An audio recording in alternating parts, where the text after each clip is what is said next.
You have a fuse tool, but you're not quite sure what you can do with it. What are some things you can make? In my last video, I gave you some tips on the basics of using a fuse tool.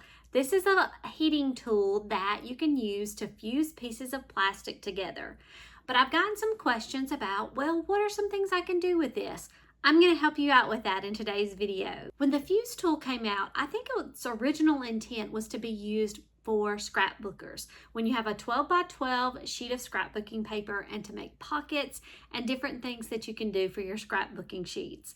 But there are lots of other things that we can make using our plastic pieces. One of the things that I love to do is to make shakers. I love glitter, any kind of sequins, shaker bits, and I use my fuse tool quite often to make things that make use of all those little sparkly things. So let's get started looking at some of the projects. I have my fuse tool plugged up, heated up, ready to go because we're going to show some of the projects that we're going to make. I'm also going to give you just a little demo of how we might use that and then also look at some of the things that I have already made. The first thing we're going to take a look at is making different little tags and things that have the little shaker elements inside.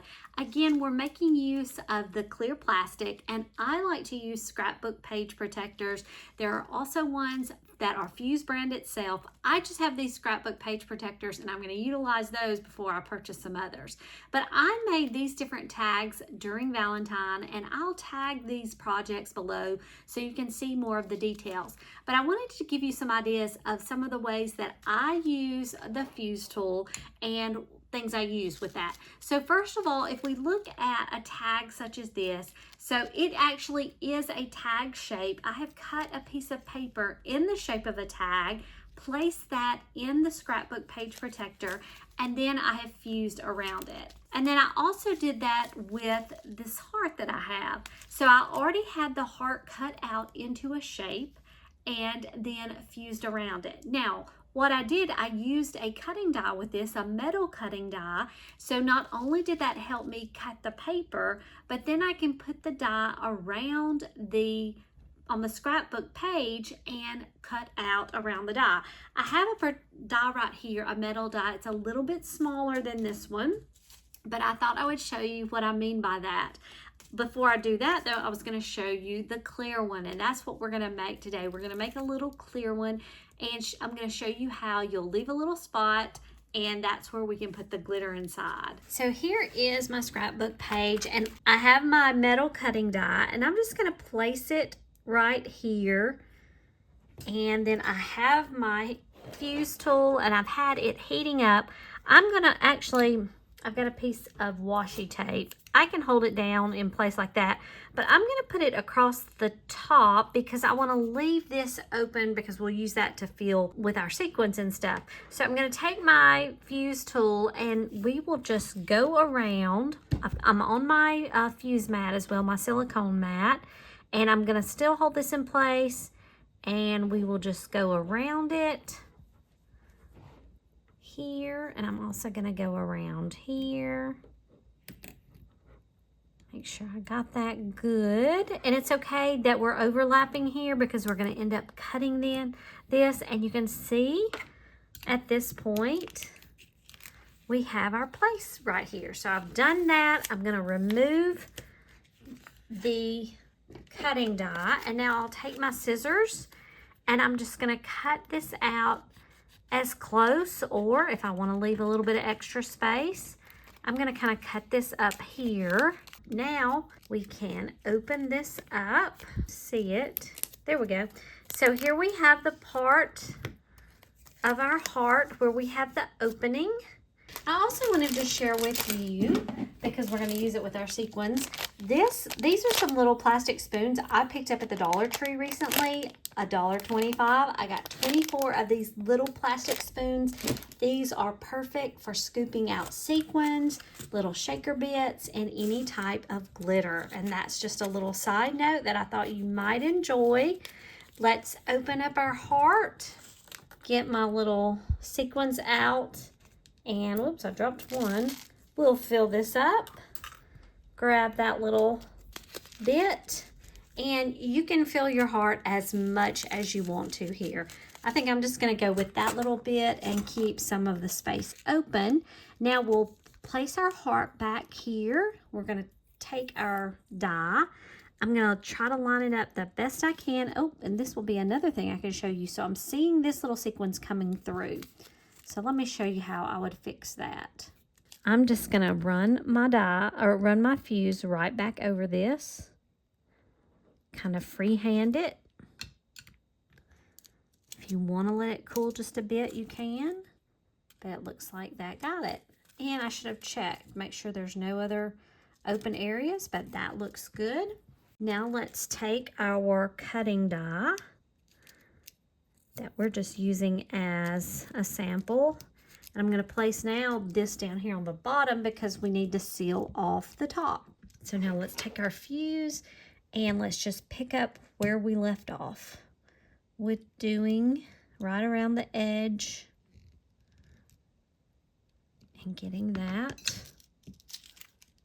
closed off. And hopefully everything is in place. If we need to do any more, we will catch it. But there, I'm going to shake that. And then now let's just trim around that heart. And now we have a cute little shaker in the shape that we have there. You can use any shape of dies, and this is a great little project to add to any of your little cards, tags, or whatnots. So tags are our first project. The next project that I wanted to share that you can make with your fuse tool are bookmarks. And I have a video where I made these bookmarks. These are in an Easter theme. I think I made 3 of these. Another one that I had that I must be using now, added the cute little tassels, and that makes a great little project that you can do with your fuse tool. I'll put the link to this below as well. My third little project is a demo project that I wanted to show, something that I've already made. And this is a little something that I made a while back. They're almost like mini pocket letters, if you're familiar with that. I made 9x9 squares in this and put a little hole at the top, put a little ring on it. My original intent was to make these for each season because I love seasonal things. I love seasonal paper, and I thought this would be a great way to display this. And I've also used double-sided paper, so from the front and the back, and then added little sequins, little bats and pumpkins on the Halloween one. And really just went through using the scrapbook page protectors, my fuse tool, and then the little papers and bits. I was able to make this little grid design and put these papers inside. And I thought they make a cute little binder clip kind of tag thing. And so if you're interested in seeing how I made this, I would love to do another video on this if you're interested. So let me know in the comments below and I'll share that. But I thought this was a really neat project. The fourth project that I have that you can make with your fuse tool is an envelope. So we talked about how with scrapbook page protectors, the original intent of the fuse is probably, I think, to make little pockets and stuff. And you can still make the little pockets themselves by, you know, combining the 2 pieces together and cut it out to the size that you need. But I've gone one step further and made an envelope. So I've got a design for an envelope. I have one of the envelope punch boards. And so I actually made this to be the size of a 2.5 by 3.5, like an ATC. Then I took my scrapbook page, placed it on here, and trimmed out the size that I needed. Then it was just an effort of taking the edges that I needed to fuse together and then add the little sequin pieces to those. And so I have my own clear envelope. I don't have a closure on there because I'm not using it yet. Probably what I'm going to do as a closure, I was thinking it would be really neat to maybe do some kind of sticker or that sort of thing to keep it closed. But this is just an idea of something that you can make. So if you can think of any kind of pockets, different shaped envelopes, that sort of thing. Here's my envelope, which is our 4th project. For our 5th project today is more of an ATC size Easter card. ATC being an artist trading card that is 2.5 by 3.5 inches. Now the reason I made it this size is just because I'm used to making ATCs for my local stamp club, and so I thought I would make it in this size. And so what I have done here is, if you can see, it's got little Easter shaker bits inside of this, and I just took a piece of decorative paper. I have an Easter egg shaped cutting die that I already have placed on another sheet of paper, and I have actually already ran this through my cutting machine, and so I have the paper here. We've already got it cut out. One thing I love about this project is after we have cut out our die here, we have little sheets that are Easter egg shaped. So this can be used for another project, and I'm going to place those over to the side. But for today's project, we're going to use our little cutout here. And how do we get the inside shaker bits? That's what I'm going to share with you right now. So in addition to this, now again, I'm using the Easter egg shape. You can use any shape you want for any season, and it doesn't even have to be seasonal. Think about, you can make a circular piece or a square, any kind of shape. I'm going with the egg there. I'm also going to use white as my background, and I have a little stamped sentiment on there because here is our finished card that we've got. So to make the inside shaker section, what I've got is I'm going to go back and take our scrapbook page that I have left over, and I'm just going to go straight down here, almost even there, over it again. And I don't think that's quite a right angle, but I'm pretty close enough for what we're doing, and I think it's going to work great. I'm also going to have to do one along that edge. Now I have 3 pieces fused together. And let's take our scissors and we're going to trim this out. So I'm going to trim close to the fuse line. We fused the 3 sides. Now we have an open spot here. For today's Easter project, including the one that I did as my example, I used this Creatology shaker embellishment package. This is from Michael's, and I used the little Easter eggs and looks like little chicks here on this one. I'm going to use this one for ours for the one that we're showing today. And this is, again, I think the little chicks and then the cute little pastel confetti pieces. And get a spoonful. Doesn't that look so neat? I love all the pastels. I'm so ready for spring. We're going to open this up and just put these inside our plastic. Trying to keep that little plastic piece in. And let's put that inside. And what do we think? Oh, we've got a little hole. I should have checked that, but this kind of helps, doesn't it? Okay, so I need to do my fusing, and I love showing this because I get a lot of comments from people, my fuse doesn't work, my fuse doesn't work. Well, if I ended right now, I would probably say the same thing. My fuse isn't working, but let's fix it, okay? So we're gonna go through here, and honestly, when I put this together, I normally will do the front and back side, and I didn't do that, did I? I only did the one side of these. So I'm gonna place my ruler back here, and let's fuse this. Perfect.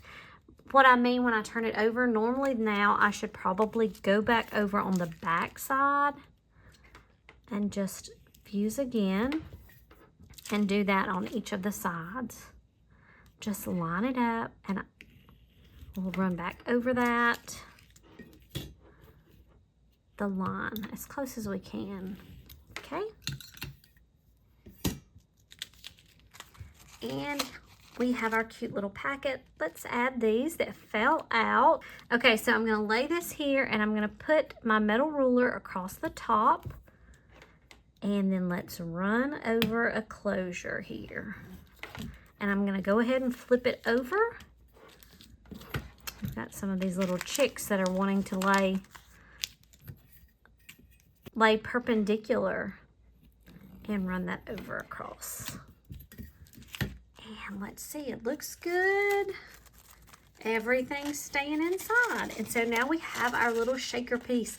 Isn't this cute? This is cute like itself, like we talked about with the little shaker tags that we made. Look, that could be great. Add a little grommet or something, and then you could add a sentiment across the front, sort of like we did here with this love notes. put a little message, that makes a great tag. But we're going to use it with our card. 2.5 by 3.5.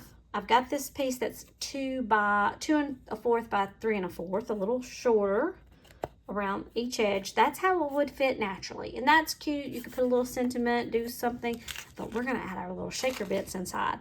I'm going to use just my tape runner. I'm just going to lift this up a bit. It's not going to be visible up here, that tape, and I don't even think it's going to be visible through.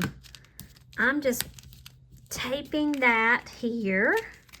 And we've got now this on our card here. Now I've added some little foam pieces to the back side of our Easter egg cutout. Now let's place our Easter egg on top here. And we have our little shaker covered up. Now we'll take our little Happy Easter sentiment. I think I'm going to add it up here to the top like I did with the other.